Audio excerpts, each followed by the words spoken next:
Okay, so we're gonna have a video for stage two specialist mathematics.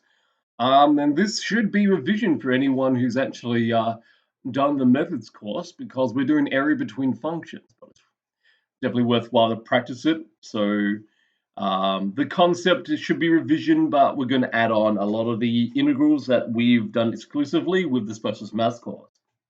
So just a reminder, to find the areas enclosed by functions. Now I've actually drawn a function here in red, that's the f of x, and the function black, g of x. And notice for the section before a, the f of x is above g of x, and between a and b, g of x is above f of x, and then afterwards f of x is above. But in particular, I'm looking at the area in green and the area in blue. All right. So the way we do that, we find the definite integral of the positive difference between the functions. So there's a couple of ways you can do that. Either you can put a modulus around the difference between the functions, just integrate the whole thing. That will work if you're using technology. Modulus functions and carrying out integration in exact form using algebra is not easy.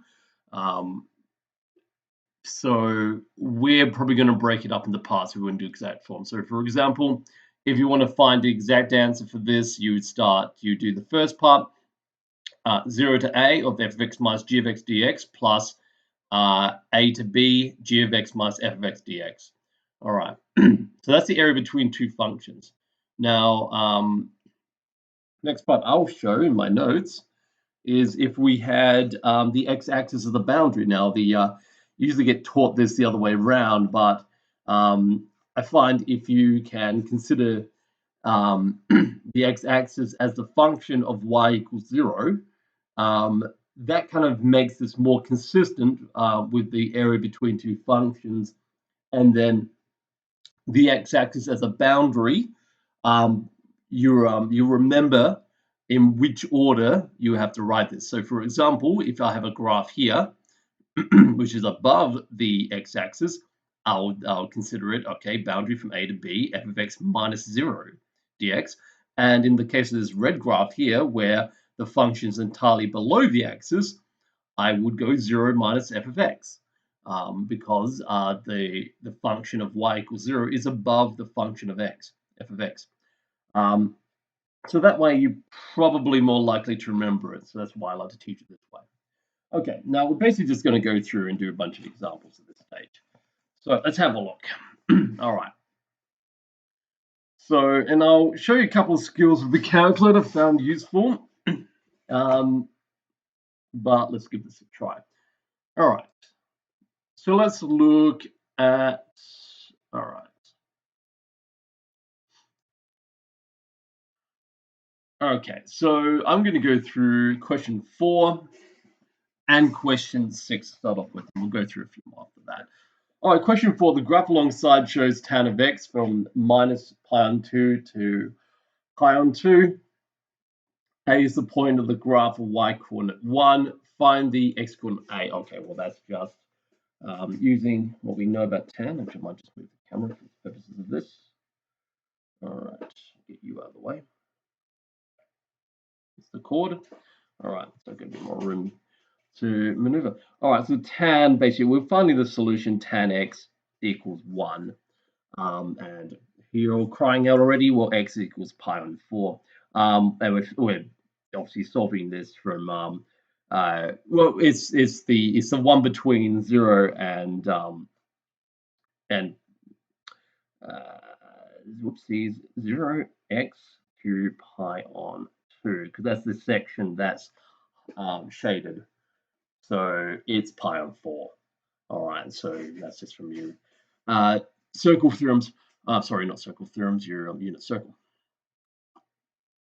See how I go, because I'm actually been on a week's holidays. So I might be mixing up some concepts. All right, find the x coordinate A. Yep, find the shaded area. All right. Now, just a reminder. Okay, so now integrating y equals tan x is equal to, I'm going to write it this way for the purposes of integration. sine x cosine x to the power of -1. Because then I can use the reverse chain rule to do this. All right, so integrate this. Now we're going to integrate it from 0 to pi on 4. Now for that entire part of the graph, it's all above the x-axis, so it's tan of x minus 0, essentially, or just tan of x. I'll just write tan of x for the purpose of setting up the question. All right, equals 0 to pi on 4 of sine x cosine x minus 1 dx. And just a reminder, okay, so we're doing this here where we'll integrate. The actual term is integration by substitution. I sometimes call it reverse chain rule. All right, du by dx equals minus sine x. Okay, so let's substitute that in. All right, so sine of x would be minus du by dx, and cosine x is u to the power minus 1. Okay, dx. Okay, so we can write that as minus bracket 0 to pi on 4 of u to the power of minus 1 du. Now, actually, I made a mistake. Let's get rid of those, because when we do definite integrals, we're going to find what things are. Now, cosine 0 equals 1, and cosine of pi on 4 is 1 on root 2. Interesting enough, now this is actually okay. 1 to that makes sense actually. This is actually decreasing. So you get 1 and pi, and that's 0.707. But that makes sense in the case of that being negative. So if we're going down,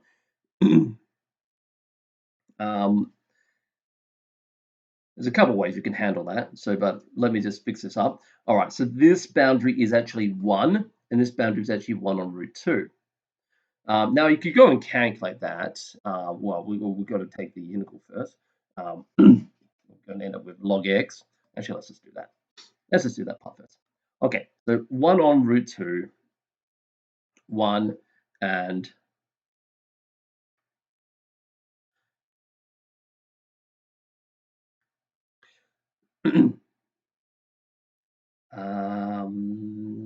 no, what am I doing? My bad.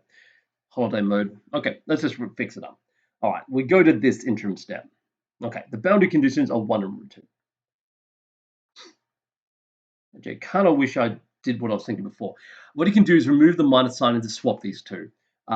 It doesn't matter. Let's just keep the negative in there in the front. All right, so yeah, ln mod x. Okay. And all right, so let's do what we can and reduce this to its most logical form. All right, so ln 1 on root 2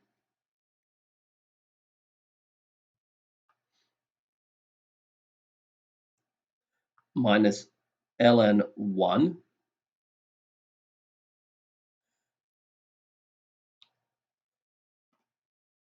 which is actually 0.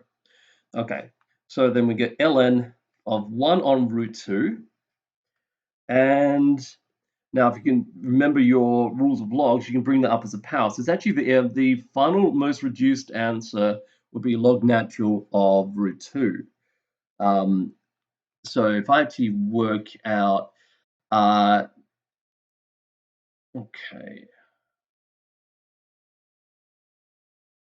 Now the log function goes up there, and actually everything below x equals 1 is actually negative, so that makes sense. So then we return a positive answer, and I believe that's the final answer. All right. If you so want, you can check that one on the calculator, but I've actually got the next question set up here, so I'm not going to bother that because I wanted to show a little trick you can use on your calculator in a moment. Okay, I'm pretty confident that's correct. All right, question 6. All right, so we're going to be doing a little bit of playing around with trig function, this one particularly the cosine function. Solving for intersections is you're better off working in terms of squares of cosine, because then you can use your quadratic rules. And then integration, you're better to work out with doubles of cosines, like cosine 2x or ax or something like that. So we're going to be messing around a bit with this. So because, all right, so the top function is, okay, I forgot, C1 of x. That's the one in blue. Okay, that's clearly the square of cosine because it's entirely positive, except for when it's equal to 0. And C2 is cosine 2x. Okay. All right, determine the coordinates of A, B, C, D, and E. Okay.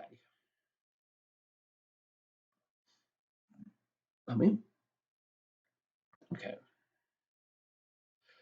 All right, A and E. So let's just go work all these out. Now, we're going to do this exactly. So, I mean, you can check this on your calculator. Now, I can pretty much, if you know enough about your cosine rule, well, you've got cosine zeros. The effect of 2x is going to have the effect of halving the period. So then you start at 0, you end at pi, and this would be pi on 2, pi on 4, and 3 pi on 4. But we'll go and prove that in a minute. Okay, so let's just go do all of these as if we didn't have that knowledge. All right, so first of all, okay, intersection. All right, C1x equals C2x at points A and E. All right, so we're going to solve for the solutions of cosine 2x equals cosine squared x equals cosine 2x. Now we're going to use the identity, okay, the double angle rule that is entirely in terms of cosine can be expressed as, so cosine 2x can be written as, cosine, actually, I know I wrote that right. I did want to write that. Equals, cosine 2x can be written as 2 cosine squared x minus 1. All right. Now, if I bring that across, I can rearrange this to be cosine squared x equals 1, and then cosine x equals plus or minus 1. Now, so in terms of the first quadrant, okay. So, all right. So cosine, just going off your unit circle theory, x equals 0. X equals, and then the next one would be minus 1 be x equals pi. And that's when it's equal to minus 1. And that's the only two you need. So this is actually the point of E. So E, that's point A, and that's point of E. All right. So coordinates, so far we've got A, which we suspected 0, 1. And E is 0. And now I know cosine is equal to minus 1 at, what I did, I've done that again. E is pi. I know cosine is equal to minus 1, but cosine squared will be equal to 1. So that's why it looks up there. Okay, so there's the first two coordinates.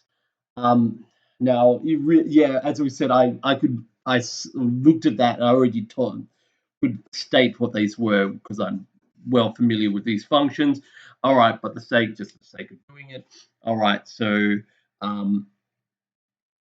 C is when cosine squared x equals 0, and that's cosine x equals 0, and that occurs at x equals pi on 2. And then b and e is when cosine 2x equals 0. Sorry, probably should write out what that is. C is pi on 2, 0.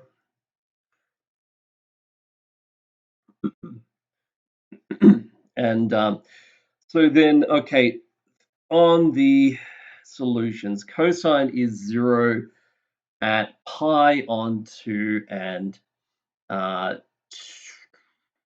we'll add a 2k pi for the purposes of this, and 3 pi on 2 plus or minus 2k pi, and then divide that by 2, so x equals pi on 4 plus or minus k pi, and 3 pi on 4 plus or minus k pi, and we prove them all now.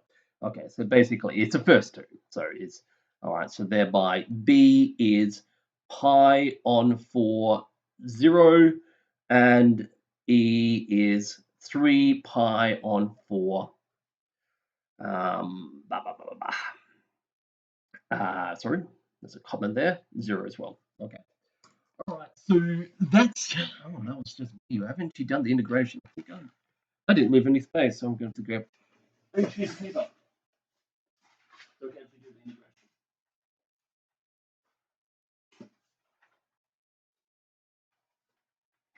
Oh. Let's actually do the integration.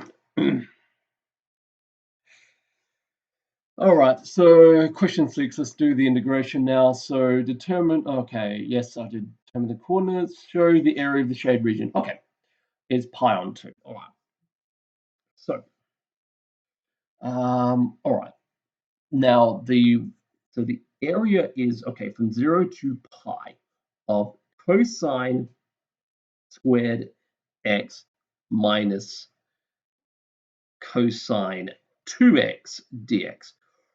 All right, now this is where it's actually more convenient to work in terms of cosine 2x instead of squared. So we're going to, now I've forgotten the formula for this. Yes, it is a half plus a half cosine 2x. All right, so the first part can be rewritten as 1/2 plus 1/2 cosine 2x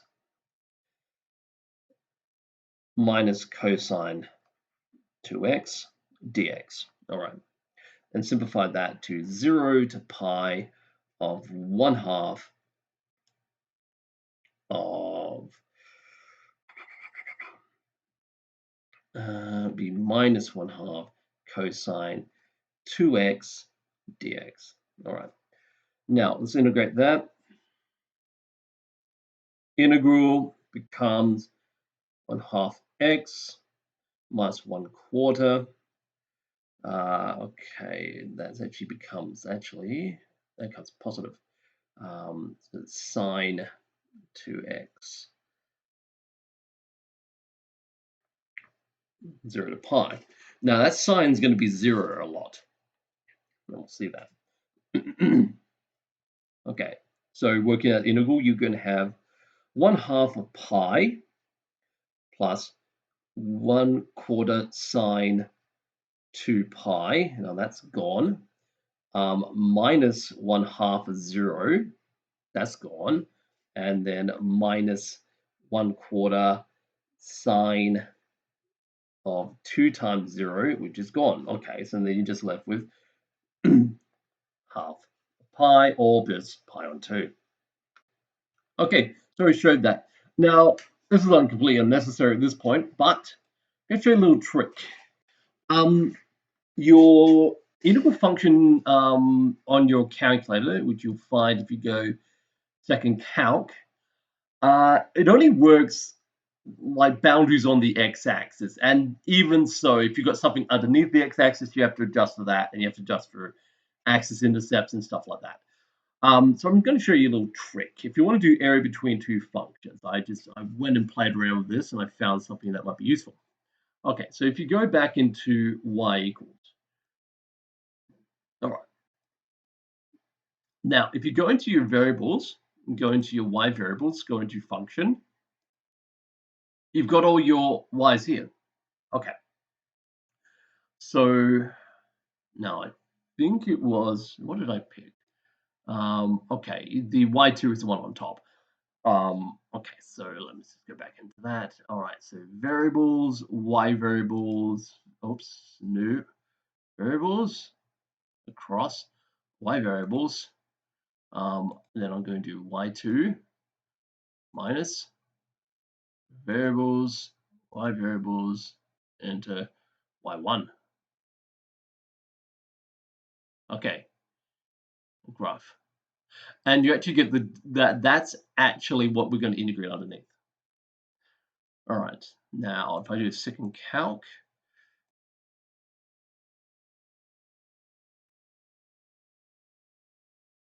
now if you press up, yes, you can go to that function, and we're going to go, I'm going to insert the lower limit of 0 and the upper limit of pi.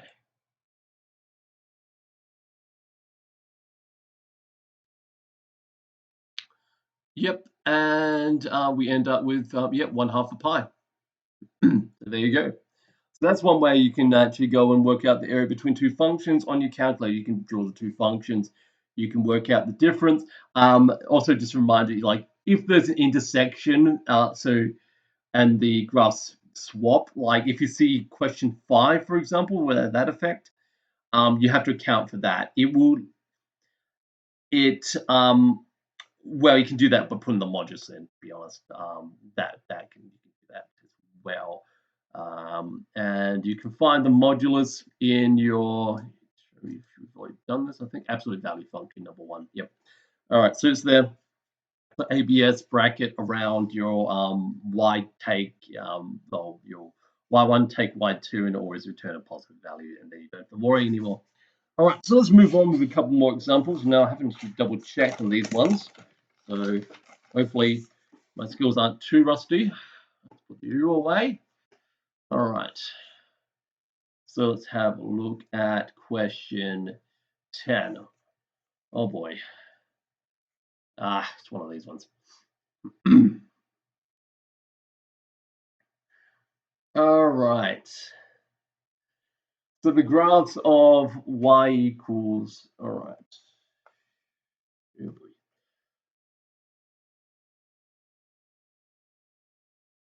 And y equals x. All right. Sure, I'll say.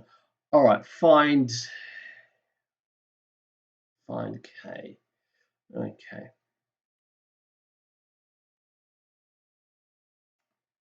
All right, now we're given a little bit of information. Now we know that basically, so we got y equals 1/2 k minus x squared has passes through the coordinate of 0, 1/4.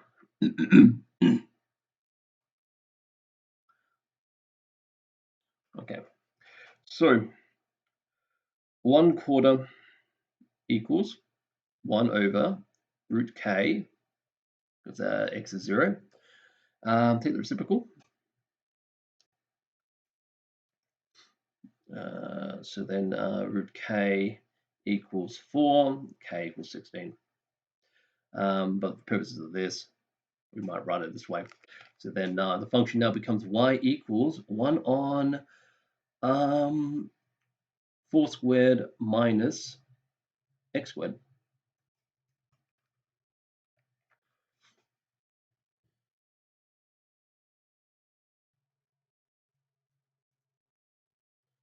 No, so I think that's going to be an arc sine sort of thing. Okay. Okay, find the coordinate of p. Oh boy. So yeah, we're going to do this exactly as well. I mean, we can go find it on the calculator, but exactly. So the point of P is when the intersection happens. So 1 on 4 squared minus x squared equals 1 on x. That won't be too hard. Okay, take the reciprocal. Okay, it's 4 squared minus x squared. I keep running 4 squared because I know what's going to happen. It's in your arc sine rules. I'm just going to double check that because it's been a while since I've done those. Hey. Yeah, I'm going to start writing 16 in a minute now. All right, implies that. Okay, then 16 minus x squared equals x squared. Bring that across, 16 equals x squared. Okay, no, 2x squared. Divide by 2, x squared equals 8. And then x is equal to plus or minus 2 root 2 would be the answer of that. According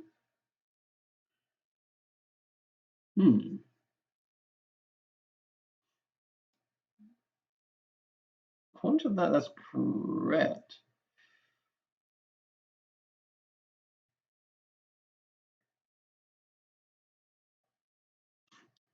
So P is obviously the positive. I'm just trying to understand the negative value.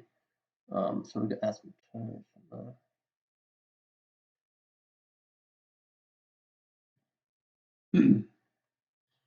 I think that minus, there's something up with that. That doesn't let it exist. Not sure. Yeah, I'm just going to ignore it. I'm just going to go, okay. I'm just trying to understand the consequence of having the negative in that solution. It doesn't look like it actually intersects there. There must be something more to it than that, because it's like there's an area where that occurs, but it obviously isn't the solution. So it's wrong for some reason or another.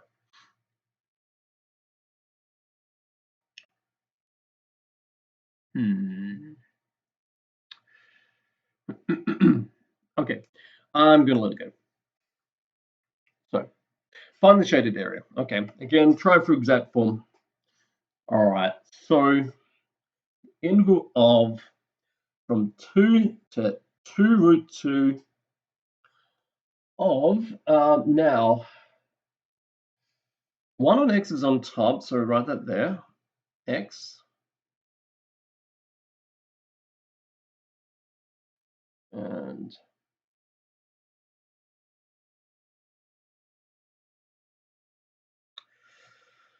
minus 1 over square root of, what was it, 4 squared, sorry. There we go. Oh, and with the minus there, actually, what can we do? We couldn't even make it on arc cosine, I think. Let me just double check that again, because I think that was the thing. Sorry. Okay. Let's look at these rules again. All right.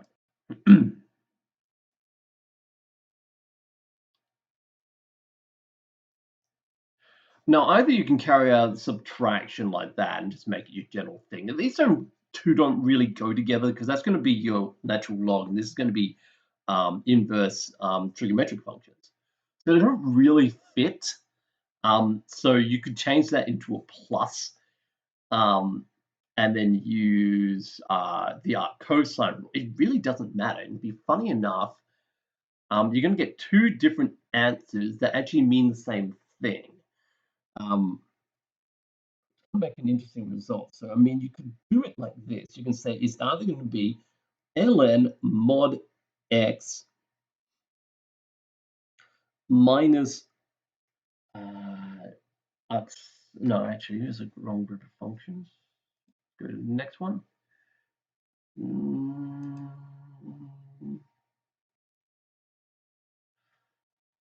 No, that was on the list.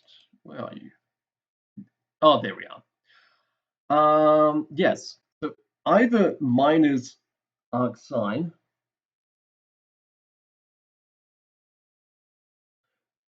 x on 4 from 2 to 2 root 2,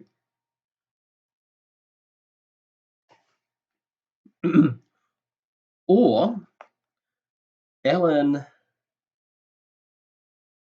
x plus arc cosine. I'm not going to go through all of them, doing both of them. I'm actually running out of space as well. Didn't leave myself enough space. Okay, so I'm just going to do one of them because essentially they should end up with the same answer. All right. So I'm just going to take the first one. So ln 2 root 2. I'm going to drop the modulus since it's positive. Minus arcsine. Now that would end up being cancelled. You end up with root 2 on 2, which is the same as 1 on root 2, by the way. And then we have minus ln x. All right, minus, no, sorry, it'd be plus arc sine 2 on 4 is 1/2. Okay, so you got ln 2 root 2. Now you can actually, sorry, ln x, what am I doing? ln 2, and I don't need the minus either. All right, now this is actually 2 root 2 is to the power of 3 on 2. So using your log rules, you can actually write this. 3 on 2 ln 2. Arc sine of 1 on root 2 is pi on 4. Minus ln 2. And that is arc sine of 1/2 is 30 degrees, which is pi on 6. Yep, I think. Yeah, sine goes 0, 30 degrees is 1/2, 45 degrees is 1 on root 2, and then root 3 on 2 for 60 degrees. Yeah. Okay. And okay, so we can actually yeah, if the examiners would love to set a question like this one where they have to you have to get to this precise form. Well, at least the ones I remember running exams. Okay, so if we write that is that's pi on 12. That's double that, so 2 of that and 3 of that. We'd end up with minus pi on 12. There you go. There's an exact form for you. Half of ln 2 and, well, ln root 2 if you prefer, and minus pi on 12. Exact form answer there. All right, let's go back to our questions. All right. Between two functions. All right. All right, 12. Find the exact area enclosed by the graphs of that. Oh boy.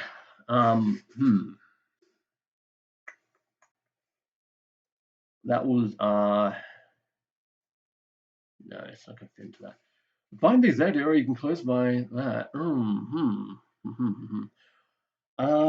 I think we're going to be doing some polynomial stuff for that. Okay.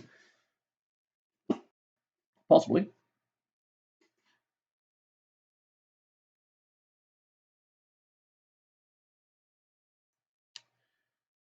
Kind of curious what that looks like. So let's just put that in the graph first. All right. So we'll clear these. We don't need them anymore.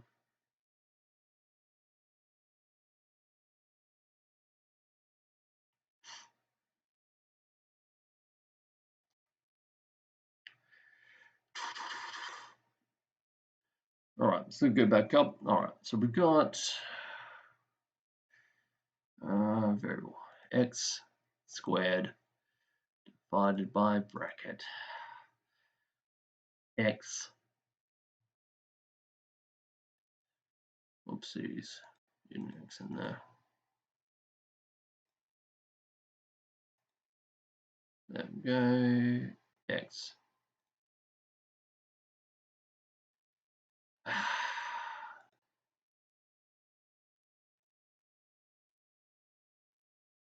Okay, there we go.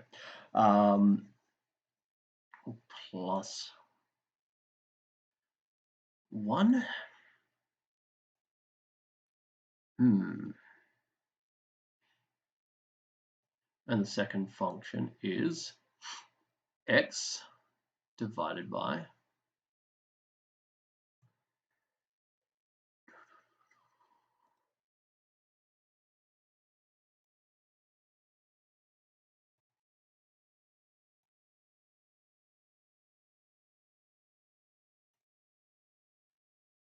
all right.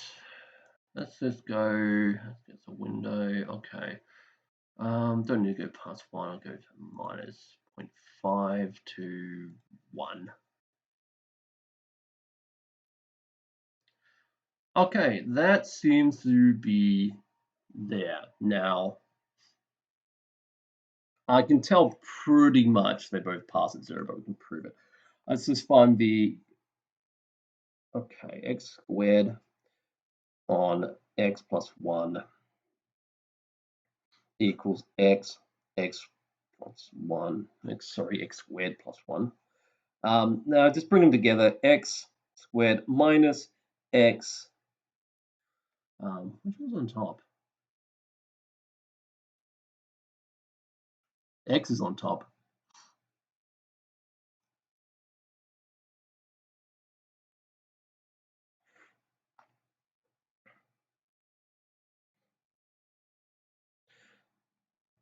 Equals 0. Now if I write them, well, we'll bother now. Okay, actually can't see my writing. I'll put this aside for a moment. Okay, so equals 0, you take the numerator, equate to 0, x squared minus x equals 0. So you got x minus 1 equals 0. So x equals 0 and 1. Okay. That's about right, yeah, because I've set it to minus a half to there, and that's 1. Okay, so that's where they meet. All right, so we can do an integral here. Basically, you're looking at this. X over x plus 1, squared plus 1, sorry, I keep mixing that up.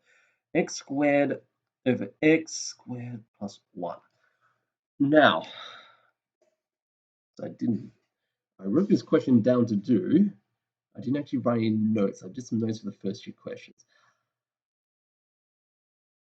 I'm not immediately apparent what's the easiest way to go about this. Is it going to be a tan, like an arctan, I mean? Is it integration by parts? Is it something else? Oh boy.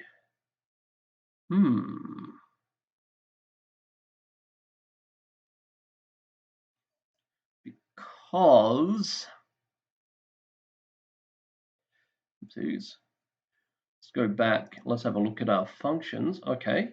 No, it's not tan one, because that needs to be a number on top, not a variable. So something can be done with polynomial division.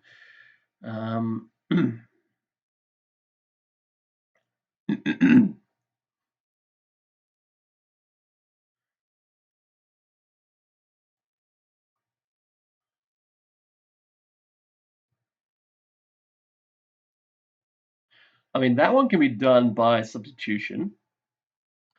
This one, entirely sure.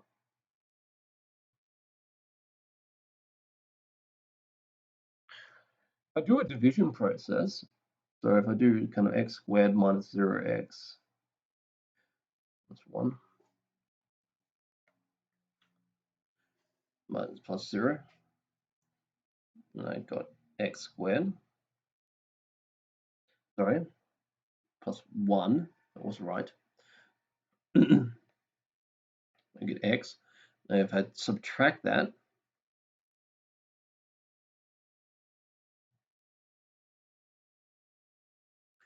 all right, I will get, so there's 1, and then I'll end up with a remainder of -1.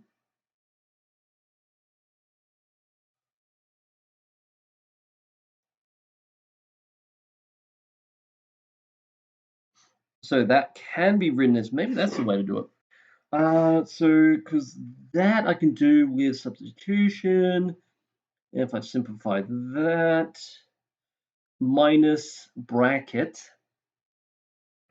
So I can write that as 1, and then plus -1 over. Oh yeah, and then it becomes an arctan. Okay, yep. I think we've got a strategy down.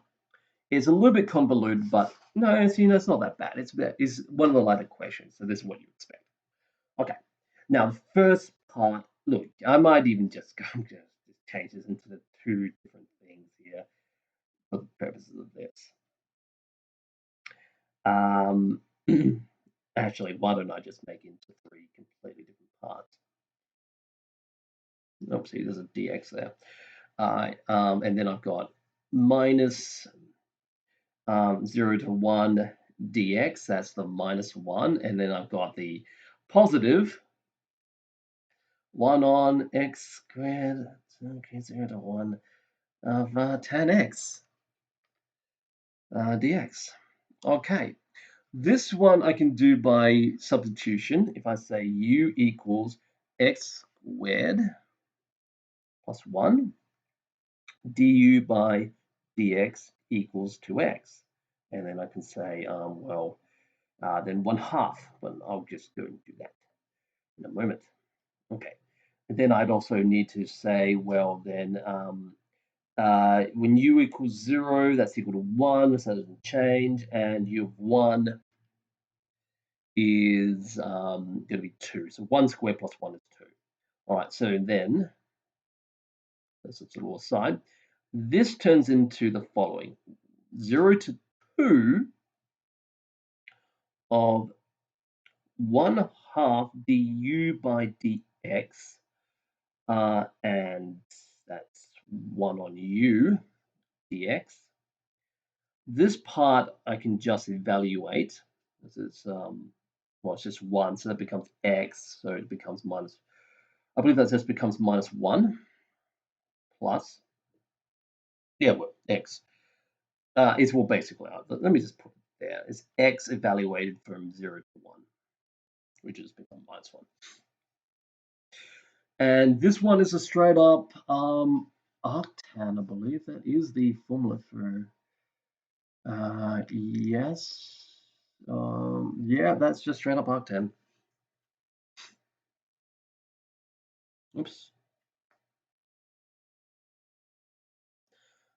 Arctan x 0 to 1.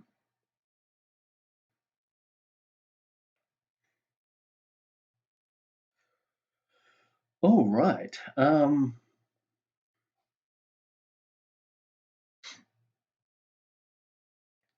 Okay.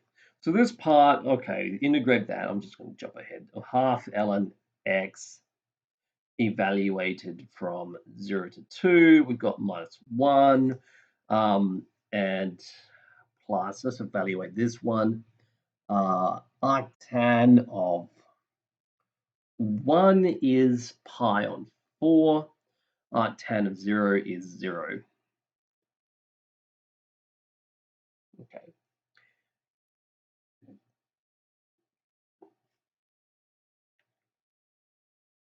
Ooh, I've got an issue here. I don't know what to do with that, actually. Oh dear. Warning, warning. Oh boy. What do I do about that? No, sorry, I realized my mistake. That's a 1. 0 plus 1. Yeah, sorry. Yeah, that's bad. Okay. Yeah, I was just going to say you can't take log, you can't evaluate log at 0. Yeah, okay, that's good. Because you don't have, it's 1, not 0. Um, Sure, someone screaming that out as I wrote that down. All right, ln2 minus 1 half, ln1, that becomes 0, minus 1 plus pi on 4. Okay, exact form is equal to 1 half log 2 minus 1 plus pi on 4. There we go. Okay, now I think that's all the punishment I'm going to put myself through at this stage.